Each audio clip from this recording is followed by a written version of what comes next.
कथा कहले 24 वर्षर बीजेडी सरकार से कथाटी सब कही आसी योजना मालमाल कम दुर्बल एवं बीजेपी 12 वर्ष केन्द्र 2 वर्ष ओडिशा रे देखिले बुढ़ा इंजिन डबल इंजिन नु पुड़ा इंजिन कहीं घोषणा मालमाल कम टाउटर एमानकर झुमाला सब कथार ओडिया असुविधा कहतु 300 यूनिट मागणा बिजुली कथा कहतु बुढ़ा बुढ़ी मानक बुध भत्ता मानक 3500 टका 60 वर्ष वृद्ध भत्ता कथा कहतु विभिन्न कथा झुमाला आसी वर्तमान सारा देश में शिक्षा स्वास्थ्य बिजुली पानी रोजगार जो केजरीवाल मॉडल केजरीवाल फोकस ओडिशा सारा राज्य में चली आज आम केजरीवाल अध्यक्षतार नेतृत्व 7 जन प्रभारी निशिकांत महापात्र नेतृत्व में सारा ओडिशा रे प्रभारी आसी दिल्ली पहुंची निशिकांत महापात्र राज्य सभापति नेतृत्व में आज आम अच्छा दिनेश कुमार जी ओडिशार सहप्रभारी आम कोरापुटू लोकसभा मंडली एवं नवरंगपुर ये पाखरे आम सबू विधानसभा मीटिंग करुचु गोटे कथा कहवा लोकंकर भल स्कूल दरकार शिक्षा स्वास्थ्य बिजुली पानी रोजगार उपर फोकस देवा जाति धर्म लड़े आड़ू जीवा ना आम जाति जाति भितर लड़े हेनी धर्म भितर लड़े हेनी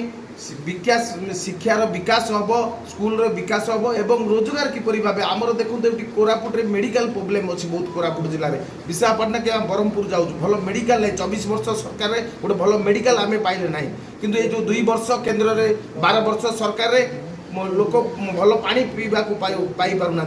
किंतु आम आदमी पार्टी लोक मैंने विश्वास करंतु दिल्ली में 3 थर शासन कलापर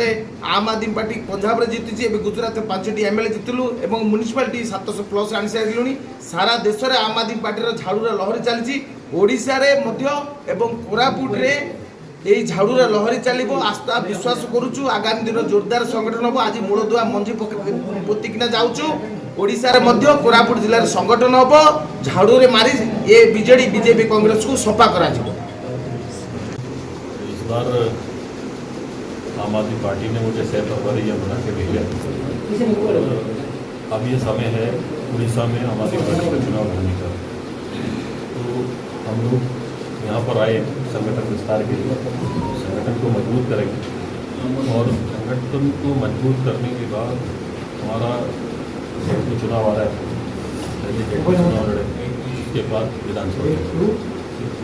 और उड़ीसा का जो हाल बीजेपी ने किया है कि आज बेरोजगारी बहुत ज़्यादा है, माइंस का काम इलीगल बहुत चल रहा है, भ्रष्टाचार खत्म होगा, बेरोजगारी को रोजगार मिलेगा, एजुकेशन ठीक होगा, शिक्षा ठीक होगी और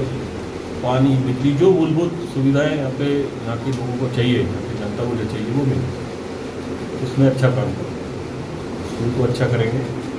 और पढ़ाई के बगैर शिक्षा के बगैर जीवन अधूरा है।